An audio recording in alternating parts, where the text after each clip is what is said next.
हाँ जी, good afternoon everyone. Last class में अंशुमन स्टूडेंट ने क्वेश्चन पूछा था with regard to section 127 subsection 3 clause C के रिगार्डिंग, जहां पे एग्रीमेंट करती है और पार्टी वॉलेंटरली सरेंडर कर देती है। अगर वो आप क्लॉज रीड करो, वहां पे वर्ड है cancellation. A magistrate can cancel the order. फिर क्वेश्चन आया कि मैम हम तो उसको रिफ्यूजल में ऐड कर रहे हैं, क्योंकि जो हमने केस किया था उसके फैक्ट्स थे कि पार्टी ने अप्लाई किया है, सॉरी डाइवोर्स की पिटीशन के साथ ही अपना सरेंडर कर दिया, राइट। और लेटर ऑन वो मेंटेनेंस क्लेम कर रही है, और हस्बैंड कह रहे हैं she can't claim maintenance under section 125 because उसने अपना राइट सरेंडर कर दिया। तो यहाँ पे जो हस्बैंड वो क्या कहना चाह रहा है कि मजिस्ट्रेट रिफ्यूज करे, जबकि 127 सबसेक्शन 3 क्लॉज सी बात करता है कैंसिलेशन की, कि मैम फिर हम उसमें रिफ्यूजल की क्या ऐसी बात कर सकते हैं, क्योंकि अगर हम क्लियर है प्रोविजन, वहाँ कैंसिलेशन है, तो रिफ्यूजल कैसे हो सकता है। हाँ जी, मैंने कहा था कि जहां पे कैंसिल कर सकती है कोर्ट, वहां पे वो रिफ्यूज भी तो कर सकती है। इसी सेम ऑब्जर्वेशन दिया दिल्ली हाई कोर्ट ने। मैं उसकी जजमेंट नहीं लेके आई आज, साथ में घर पे रह गया है टैब। तो हाँ जी, मैं उसका नाम आपको फॉरवर्ड कर दूंगी या फिर आपको लिखवा दूंगी नेक्स्ट लेक्चर में। हाँ जी, वहां पे दिल्ली हाई कोर्ट ने ऑब्जर्व किया कि तो क्या है, आप क्या एक्सपेक्ट करते हो कि पहले वाइफ को मेंटेनेंस ग्रांट की जाए, फिर इस ग्राउंड पे दोबारा कैंसिल की जाए। हम इतनी प्रोसीडिंग को स्ट्रेच क्यों करें? अगर हम उस ग्राउंड पे कैंसिल कर सकते हैं तो इट इज द ग्राउंड जिसपे कोर्ट रिफ्यूज भी कर सकती है। क्लियर है? हाँ जी क्लियर है। ये दिल्ली हाई कोर्ट की ऑब्जर्वेशन है, 2019 या 20 का केस है, वो मैं आपको नेक्स्ट क्लास में फॉरवर्ड कर दूंगी या बता दूंगी। हाँ जी, आज हम टॉपिक शुरू कर रहे हैं arrest. Section 41 to 60 of CRPC talks about arrest. हाँ जी, प्रोविजन ना खोले, इससे पहले हम बात करेंगे अरेस्ट, कस्टडी और डिटेंशन। ये तीन टर्म्स हैं जो हम इंटरचेंजेबली यूज करते हैं। क्या ये सिनोनिम्स हैं या एक्चुअली इनमें कोई डिफरेंस है? हाँ जी, पहले केस के फैक्ट्स सुनिए। एक केस हुआ जिसमें जब भी हम किसी पोस्ट के लिए अप्लाई करते हैं, गवर्नमेंट पोस्ट के लिए, आप जुडिशरी के लिए भी अप्लाई करेंगे, तो वहां पे भी क्वेश्चन पूछा जाता है, have you ever convicted for any offence? Have you ever convicted for any offence? हाँ जी, यहाँ पे केस में क्या हुआ, कांस्टेबल की पोजीशन के लिए फॉर्म्स निकले, कांस्टेबल पुलिस में पोस्ट के लिए फॉर्म निकले। वहां पे दो क्वेश्चंस थे, बहुत सारे क्वेश्चंस थे, उसमें से दो मेन क्वेश्चंस थे, have you ever been arrested and have you ever been convicted. हाँ जी, पार्टी ने, दो लोग हैं, दोनों ने इसका आंसर नेगेटिव में कर दिया, और बाद में इंक्वायरी से पता चला दोनों पे ही केस चला और दोनों को ही एक्विटल हो गया। तो कोर्ट कहती कि with regard to question number 2, वो तो बिल्कुल आंसर सही किया है। कंट्रोवर्सी अराइज हुई with regard to question number 1, have they ever been arrested और नॉट। हाँ जी, सेम हाई कोर्ट में केस फाइल हुआ उसी पोस्ट के रिगार्डिंग, उसी क्वेश्चन के रिगार्डिंग। हाई कोर्ट के एक बेंच ने तो कह दिया कि ये अरेस्ट, हाँ जी, उसमें एक इम्पॉर्टेंट फैक्ट ये था कि जब उन पे केस फाइल हुआ, वो उन्हें पुलिस कभी अरेस्ट नहीं कर पाई, लेकिन वो डायरेक्टली कोर्ट के सामने अपीयर हुए और उन्होंने बेल की डिमांड की। हाँ जी, आप सेक्शन 439 रेफर कर सकते हैं, जहां पे सेशन और हाई कोर्ट की बेल ग्रांट करती है। वहां पे लिखा है either they have been arrested by the police और they were in custody. Clear है? जब वो मजिस्ट्रेट के सामने, सॉरी कोर्ट के सामने अपीयर हुए बेल के लिए, कोर्ट ने उन्हें बेल ग्रांट कर दी, बेल ग्रांट कर दी। हाँ जी, जब ये हाई कोर्ट में केस पहुंचा इसके रिगार्डिंग, तो पार्टीज ने कंटेंड किया कि हमें पुलिस ने कभी अरेस्ट तो नहीं किया, हम तो सीधा कोर्ट में अपीयर हुए थे और हमें बेल मिल गई है, तो हम कभी अरेस्ट नहीं हुए, तो हमने तो आंसर बिल्कुल सही किया। फिर जो गवर्नमेंट के वो था, प्रोसिक्यूशन था, वो कहता बेल कैसे मिल सकती है जब तक आप अरेस्ट नहीं हुए, बेल कैसे मिलेगी आप? हाँ जी, फिर सेक्शन 439 को रेफर किया गया, वहां पे वर्ड है कस्टडी। अरेस्ट की प्रोविजन है सेक्शन 41, वो है अरेस्ट। फिर क्वेश्चन अराइज हुआ कि कस्टडी और अरेस्ट सेम है या डिफरेंट है? Clear in facts? इसीलिए अरेस्ट शुरू करने से पहले ये बहुत जरूरी है ये जानना कि अरेस्ट होता क्या है, तभी हम प्रोविजन अप्लाई करेंगे अरेस्ट की, जब हमें पता होगा अरेस्ट है क्या। हाँ जी, 3 टर्म्स हैं। फिर अगर आप कॉन्स्टिट्यूशन तो सब पढ़ के आते हैं, बेसिक कॉन्स्टिट्यूशन, वहां पे आर्टिकल 22 है, उसने भी 2 टर्म्स यूज किए, अरेस्ट एंड डिटेंशन। अब क्या ये डिफरेंट टर्म्स हैं, ये सेम है, क्या मीनिंग है, क्या डिफरेंस है, ये जानना बहुत जरूरी है, तभी हम अरेस्ट की प्रोविजन अप्लाई कर सकते हैं। हाँ जी, अब आप बताइए, क्या अरेस्ट और कस्टडी में पहले हम बात करते हैं, कोई फर्क है? और कस्टडी टर्म आपने कभी किसी कहीं और पढ़ी है? क्या मीनिंग है, क्या एम्बिट है कस्टडी टर्म का? हाँ जी, एनीवन?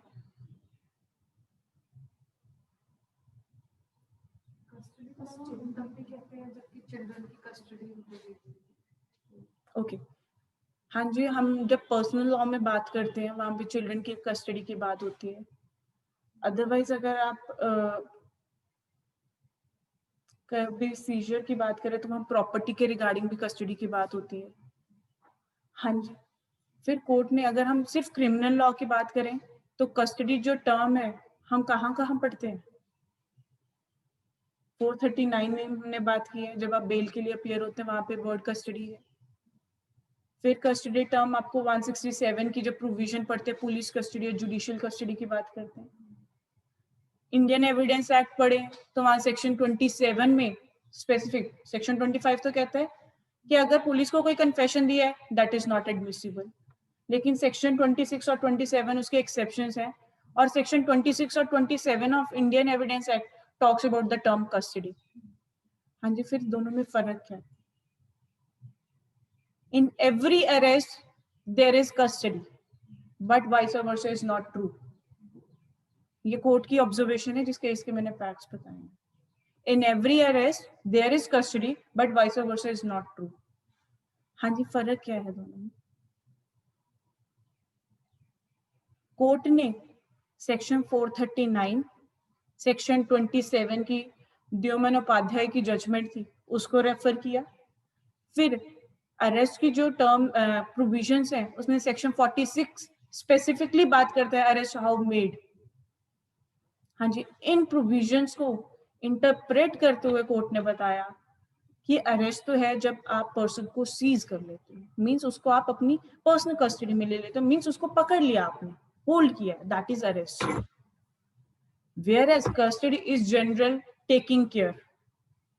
अगर आप किसी की अथॉरिटी में हैं, किसी की जुरिडिक्शन में, किसी की नजर में हैं, आप उसकी जुरिडिक्शन मतलब आप उस पर नजर रख रहे हैं, that is custody. Seizing a person is not important in custody. Is that clear? Arrest में सीजिंग टेकिंग केयर ऑफ तो है ही है, लेकिन कस्टडी में जरूरी तो नहीं है आपने उस इंसान को सीज किया हो, उसे पकड़ा हुआ है। बिकॉज अगर आप सेक्शन 46 क्लॉज सबसेक्शन 1 रीड करें, वहां पे की ये वर्ड है touching the body of the person और अदरवाइज ही submits himself to the police, ये है अरेस्ट। जब डिफरेंस कैसे है समझ पाएंगे आप? कोर्ट के सामने जब पर्सन अपीयर हुआ है फॉर बेल, उसको किसी ने पकड़ा पकड़ा तो नहीं हुआ, लेकिन वो जब कोर्ट के सामने अपीयर हुआ है वो क्या कर रहा है? अपने आप को सरेंडर कर रहा है कि अब जो भी आप डिसीजन हो गया I will accept that decision. अब वो क्या है? कोर्ट की जुरिडिक्शन में, कोर्ट की टेकिंग केयर ऑफ में, इट अमाउंट्स टू कस्टडी। लेकिन whenever we are talking about arrest it is seizure of a body। Clear है? फिर हम बात करते हैं डिटेंशन की। हाँ जी, डिटेंशन क्या होता है?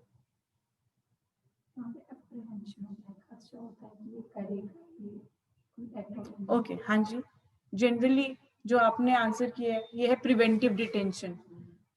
When we arrest a person in apprehension की ये ऑफेंस कमिट करेगा, बट डिटेंशन का इतना नैरो मीनिंग नहीं है, उसके लिए भी यूज किया जाता है। Detention is when we are confining someone, किसी एरिया में उसको कन्फाइन कर देते हैं, पकड़ के रख लेते हैं, दैट इज डिटेंशन। क्लियर है? कस्टडी में सिर्फ टेकिंग केयर है, डिटेंशन में उसको बंद करके रखना है कहीं पे, that amounts to detention. Clear है? जरूरी नहीं है कमरे में, किसी भी एरिया में हम उसको अगर कन्फाइन करें that amounts to detention. Clear है? हाँ जी, क्लियर है। जो कस्टडी है ध्यान में रखिएगा, इट कैन बी लीगल और illegal. But when we are talking about arrest it is always legal. Custody कब अरेस्ट में कन्वर्ट हो सकती है? Custody can amount to arrest if it fulfills 3 ingredients. वो 3 ingredients actually arrest के ingredients हैं कि कब हम किसी को कहेंगे that the person is arrested. उसके 3 ingredients हैं. First is deprivation of liberty. उसकी जो liberty वो खत्म हो जाती है. Second, it must be by legal authority. Lawful होता है हमेशा. कभी भी arrest जो है वो अनलॉफुल नहीं होता.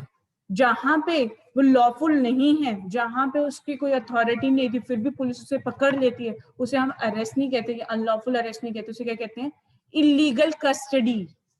क्लियर है? हाँ जी. थर्ड, डिटेंशन नहीं कहते हैं मैम, उसको हम इलीगल डिटेंशन. अगर हमने उसको कन्फाइन किया है, कस्टडी में जरूरी नहीं कन्फाइन किया. Okay ma'am. अगर पकड़ के कहीं रखा हुआ हमने उसे, that it we can call it illegal detention, illegal custody भी कह सकते हैं. लेकिन कस्टडी में जरूरी नहीं हमने उसे कन्फाइन किया हो. डिटेंशन में जरूरी है कि हमने उसे कन्फाइन किया हो. क्लियर है? Yes ma'am. Third ingredient is जो अरेस्ट है वो हमेशा ऑफेंस के रिगार्डिंग ही होगा. कोई ना कोई ऑफेंस किया हो तभी उसके रिगार्डिंग अरेस्ट हो सकते हैं. तो अरेस्ट के जो 3 इंग्रेडिएंट्स हैं, first is deprivation of liberty, second it is by legal authority और by it should be lawful. या तो प्रोविजन हो और लॉफुल अथॉरिटी ने किया हो, only then it amounts to arrest.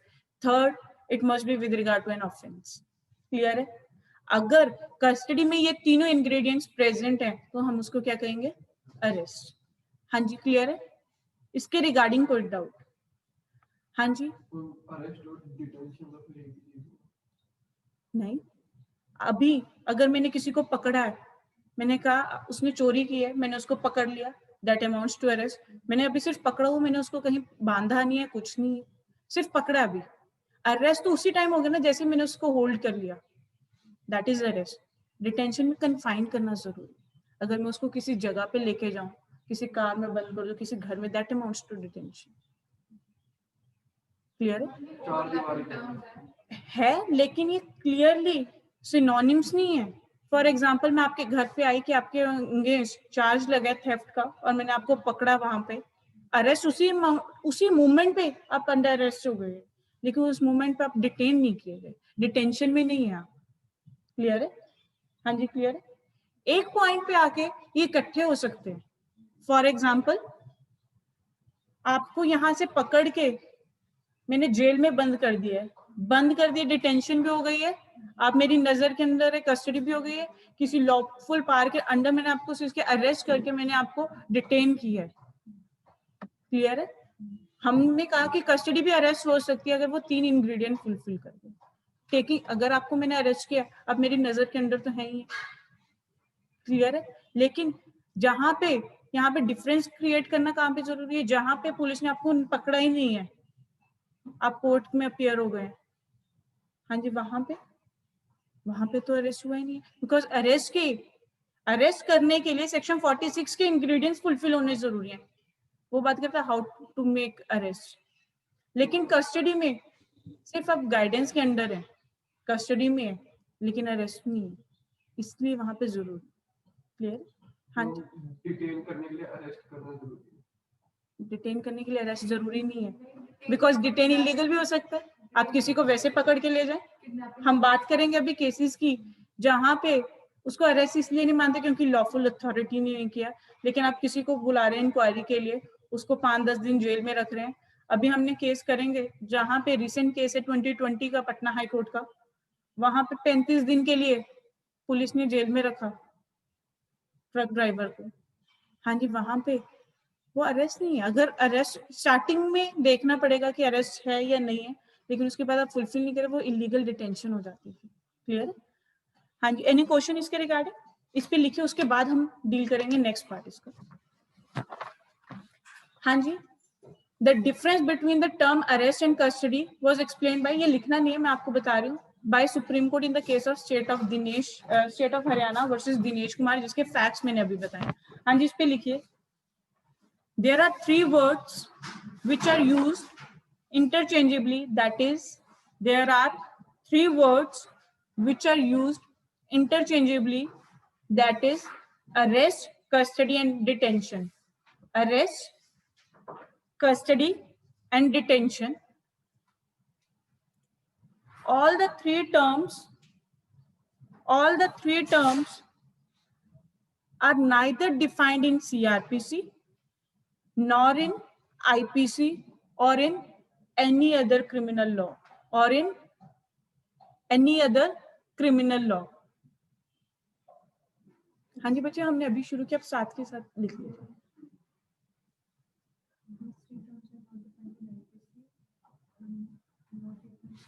हाँ जी, द टर्म मैम हाँ जी सुल्तान. मैम हेडिंग बता दोगे क्या हेडिंग है जिसके अंदर आप लिख पा रहे हो? हेडिंग क्या थी? द टर्म अरेस्ट, ये introduction to the topic arrest. ठीक है ma'am, okay, thank you ma'am. Or in any other criminal law, or in any other criminal law, full stop. The term arrest is derived from French word arrêt, ARRET. S नहीं लिखना, बाकी spelling same है, arrêt, which means to stop. Which means to stop. हाँ जी. Meaning of arrest hyphen करके लिखिए. Meaning of arrest hyphen करके लिखिए. Arrest consist in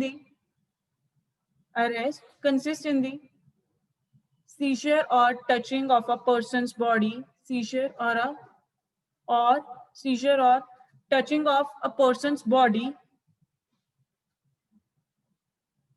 with a view to restrain him. With a view to restrain him. Colon words में amount to an arrest, क्योंकि अगर आप 46 subsection 1 की बात करें, वहां पे बाय वर्ड भी आप अरेस्ट कर सकते हैं, सबमिट कर देता है जो पर्सन. ठीक है. वर्ड्स में amount to an arrest if comma in the circumstances of the case, if comma in the circumstances of the case, comma they are calculated to bring and do bring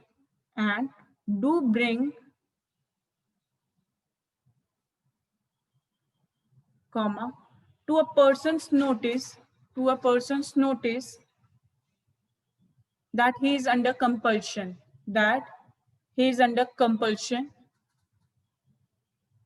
and he thereafter submits to the compulsion, This observation is made by the apex court.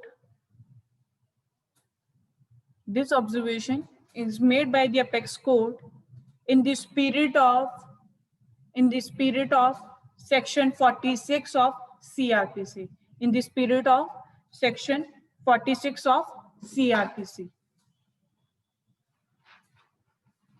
Whereas the term custody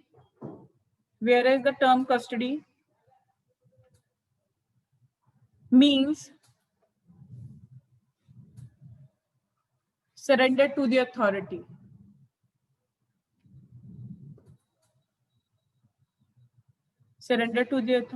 Full stop.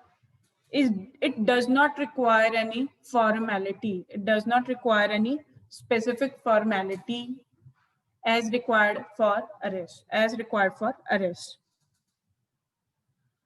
हाँ जी, case का नाम लिखिए जिसमें ये दोनों का meaning discuss किया है कोर्ट ने, और जो मैंने फैक्ट्स बताए थे वो भी उसी केस के हैं. State of Haryana and others versus Dinesh Kumar 2008 supreme court. 2008 supreme court.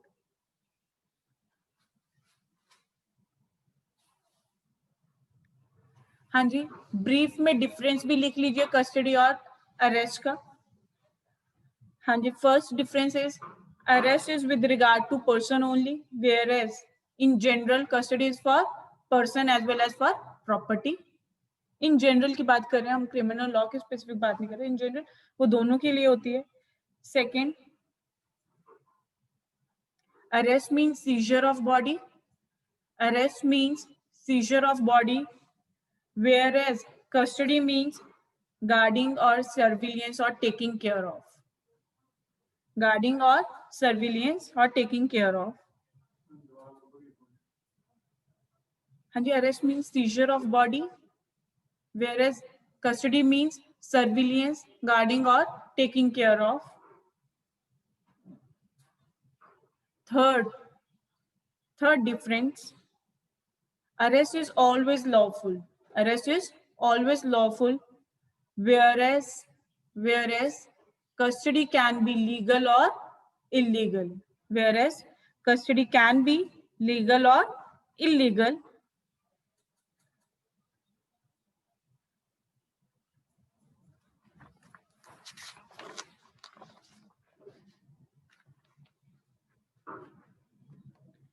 Fourth difference, the type of arrest can be 1. With or without warrant. Arrest can be with or without warrant. Whereas custody can be of 2 types, police custody and judicial custody. Police custody and judicial custody.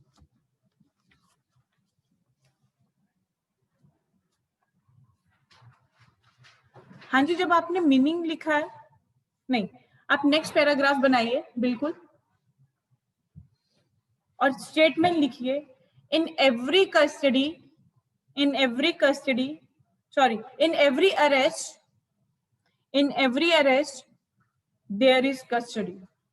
there is custody, but not vice versa. हाँ जी, ये आपको explain करना आ सकता है। अब आपको meaning बता दिया, डिफरेंस बता दिया, इन दोनों को कंबाइन करके आपको इसका आंसर लिखना आ सकता है। हाँ जी, नेक्स्ट लिखिए, a custody may amount to arrest, in certain cases but not in all cases.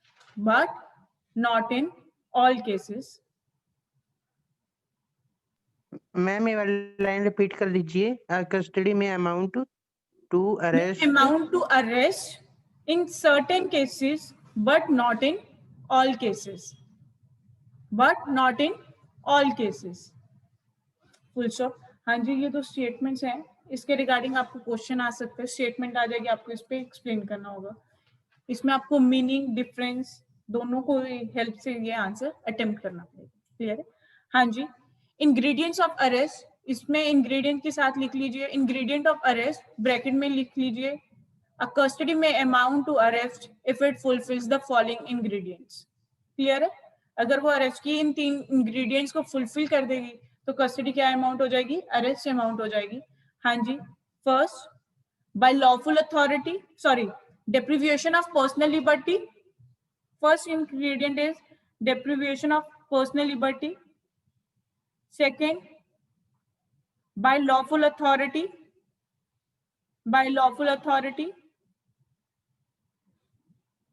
Third, with regard to criminal charge or offense.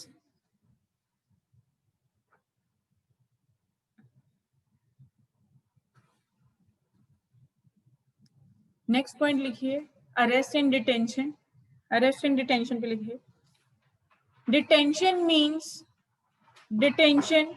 simply means confinement.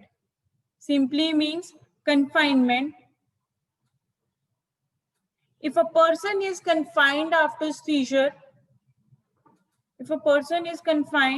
seizure, then arrest turns into detention.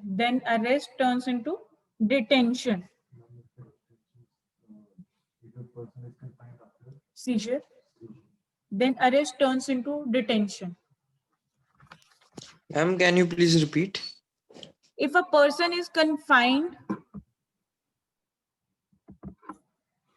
after seizure, then arrest turns into detention. Arrest turns into detention. हाँ जी, अब हम बात करेंगे कि ये तीनों terms के regarding provisions कहाँ पे।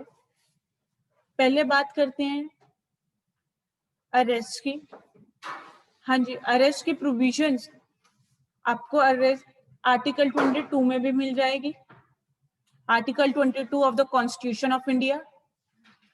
फिर आपको उसके रिगार्डिंग प्रोविजंस मिलेंगी section 41 to 60 of CrPC chapter 5। इसके साथ ही आपको अरेस्ट की प्रोविजंस मिल जाएंगी अंडर सेक्शन 149 to 153। हाँ जी, जो अरेस्ट है वो before commission of an offence भी हो सकता है, after commission of an offence भी हो सकता है।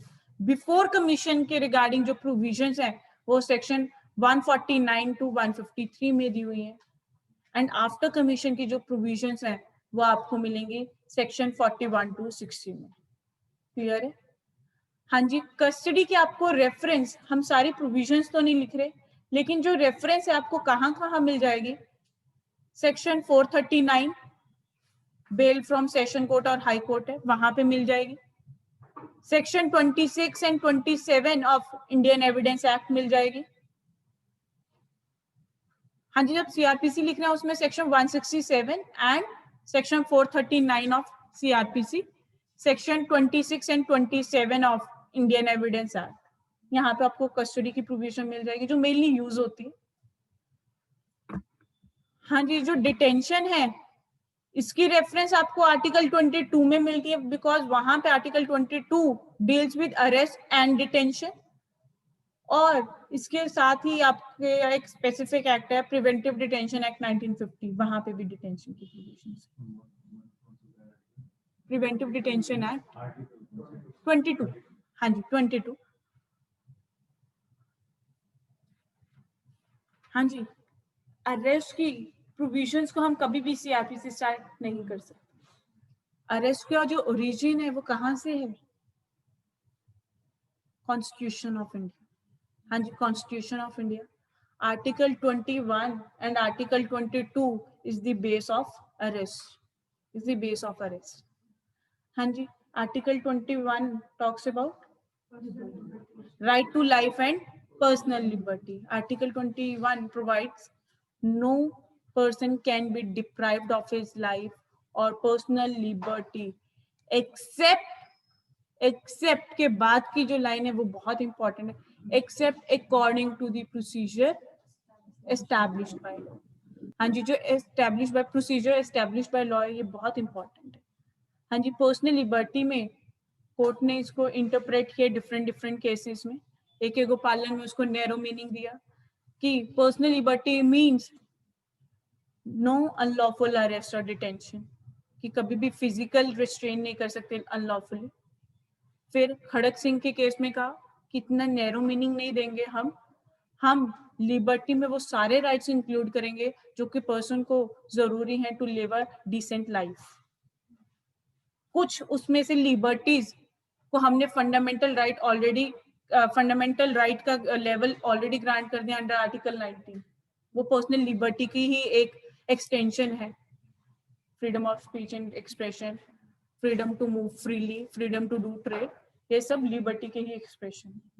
हाँ जी, मेनका गांधी के केस में बहुत अच्छी रेफरेंस दी जहाँ पे उन्होंने कहा जो प्रोसीजर है, सिर्फ प्रोसीजर लॉ ने लेड डाउन किया, उन्होंने पार्ट जो second part except according to the procedure established by law है, वहां पे प्रोसीजर की बात करते हुए उन्होंने कहा सिर्फ लॉ ने प्रोसीजर दे दिया है, दैट इज नॉट सफिशिएंट, उसके लिए क्या होना चाहिए, उसका फेयर रीजनेबल होना जरूरी है। क्लियर है? हाँ जी, आर्टिकल 22 ने स्पेसिफिक बात कर दिया अरेस्ट और डिटेंशन की, और वहां पे नियरली 4 to 5 राइट्स दे दिए हैं, fundamental rights with regard to arrest and detention, कि जब भी कोई अरेस्ट या डिटेंशन होगी ये फंडामेंटल राइट है पर्सन का कि उसे उसके ग्राउंड्स बताए जाएं। विद इन 24 आवर्स मैजिस्ट्रेट के सामने पेश किया जाए, उसको डिफेंड करने की अपॉर्चुनिटी दी जाए। ये सब जो राइट्स हैं वो आर्टिकल 22 ने रिकॉग्नाइज कर दी। हाँ जी, कॉन्स्टिट्यूशन सिर्फ बेस ले डाउन करता है, उसको हम उसकी प्रोविजन को जो इफेक्ट है वो डिफरेंट लॉज के अंदर दिया हमने। क्लियर है? हर लॉ का जो बेस है वो कॉन्स्टिट्यूशन में आपको मिल ही जाएगा। अरेस्ट एंड डिटेंशन की बात हमने स्पेसिफिक आर्टिकल 22 में की है, और आर्टिकल 21 में कहा है कि पर्सनल लिबर्टी से हम क्या कर सकते हैं, पर्सन को पर्सनल लिबर्टी को कंट्रोल कर सकते हैं या उसको डेप्रिविएट कर सकते हैं अगर हमने प्रोसीजर ले डाउन किए। 22 को भी रीड करें, सिर्फ कुछ राइट्स बताए हैं, लेकिन क्या प्रोसीजर फॉलो करना है कॉन्स्टिट्यूशन में इसकी बात नहीं की गई है। तो अरेस्ट जब करना है उसके टाइम पे क्या प्रोविजन होनी चाहिए, क्या प्रोसीजर फॉलो करेगी अथॉरिटीज, वो लेट डाउन किया गया है सेक्शन 41 to 60 में। क्लियर है? हाँ जी, क्लियर है? हाँ जी, अब हम बात करते हैं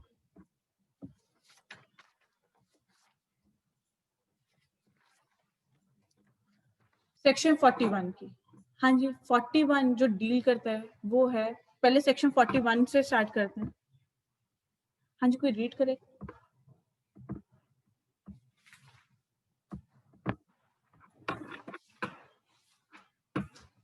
शिफाली, आप रीड करेंगे?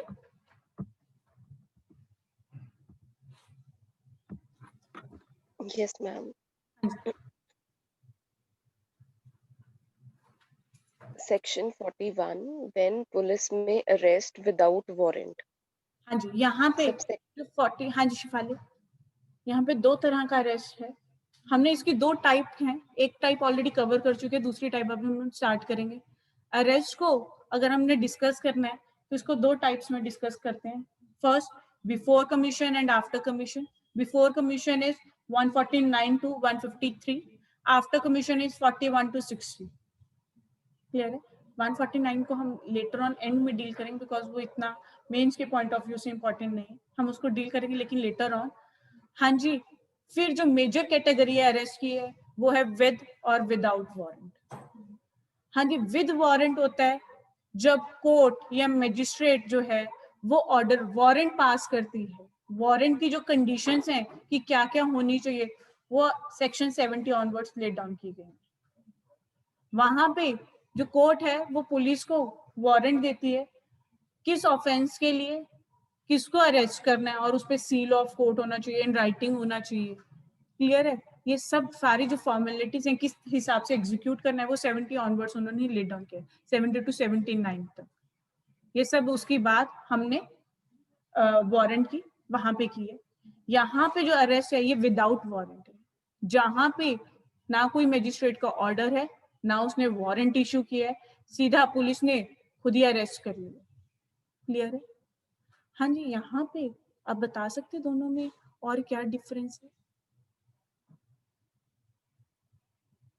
Without warrant and with warrant, because we all know कि जब अरेस्ट विदाउट वारंट है या अगर आपने केसेस कुछ रीड किए हों या अगर आप प्रेजेंट सिचुएशन से अवेयर हो तो पुलिस बहुत ज्यादा मिसयूज करती है इस प्रोविजन का,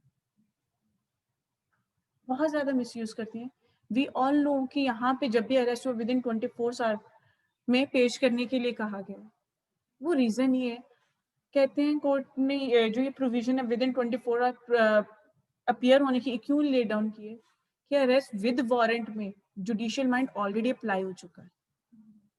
जो वारंट है वो बहुत बेटर वे है अरेस्ट का, बिकॉज वहां पे जुडिशियल माइंड अप्लाई हो जाता है, वहां पे मिसयूज की जो अपॉर्चुनिटी है और यू कैन से जो चांसेस हैं वो बहुत कम है, क्योंकि कोर्ट पहले ही फैक्टर्स को देख लेता है, उसकी नेसेसिटी को अंडरस्टैंड कर लेता है कि क्या अरेस्ट की जरूरत है भी या नहीं। Whereas in case of arrest without warrant, वहां पे जुडिशियल माइंड अप्लाई नहीं है, इसीलिए 24 आवर्स के विद इन 24 आवर्स अपीयर करने की है तो दोनों जगह जरूरत, लेकिन विदाउट वारंट में इसको ज्यादा महत्व दिया जाता है, क्योंकि कोर्ट का यहाँ पे जज करना बहुत जरूरी है कि क्या लॉफुली अरेस्ट की है, सेकंड क्या इसकी जरूरत थी या नहीं थी, क्या प्रोसीजर प्रॉपर से फॉलो हुआ है या नहीं। क्लियर है?